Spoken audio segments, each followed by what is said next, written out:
Hi, my name is John Mallord. I'm from the UK and I'm over here for a 2-week tour with Asian Adventures to see some target birds in the foothills and the Himalayas.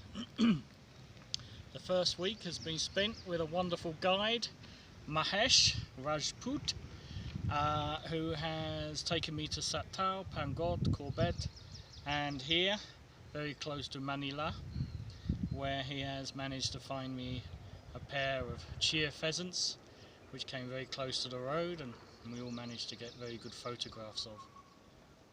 This first week has been great. I've been quite demanding. I had a set list of target species that I wanted to see, and Mahesh has managed to find most of them. Some of them took a bit of trying, the grey-crowned prinia for instance, but he knew where to go, he knew how to find them, he recognised their songs, their calls, and has made the trip incredibly enjoyable and successful so far. I look forward to the rest of my trip with Asian Adventures in the coming week.